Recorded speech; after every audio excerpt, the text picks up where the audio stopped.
దేశవ్యాప్తంగా ఏదైతే కాంగ్రెస్ ఉద్యమం మొదలైందో, మూమెంట్ మొదలైందో, ఆ మూమెంట్ మొదలు కావడానికి ప్రధాన కారణం ఈరోజు మరి ప్రభుత్వం చేతగాంతనం.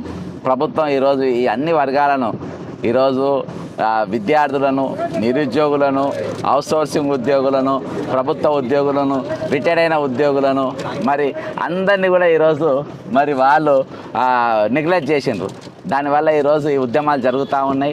ఈరోజు కోర్టు జడ్జిలకు కూడా ఈరోజు మరి వాళ్ళ స్వరాన్ని వాళ్ళు ఏదైతే మరి వీళ్ళు అంతా బొద్దింకలు అని చెప్పి పోల్చిండ్రో దాన్ని కూడా ఈరోజు ఉద్యోగులందరూ కూడా ఈరోజు మన ముఖ్యంగా నిరుద్యోగులందరూ కూడా ఈరోజు గలమెత్తి వాళ్ళని ప్రశ్నించే స్థాయికి వచ్చింది.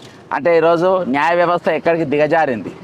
ఈరోజు ఫీజు రియంబర్స్మెంట్ అడిగితే మీరే కట్టుకొని పో అంటున్నట్టే ఎక్కడున్నాం మనం. కాబట్టి ఈరోజు మునుపున్నట్టు లేదు. దాన్ని మళ్ళీ ఒక ఉద్యమం జరగాల్సిన అవసరం ఉంది.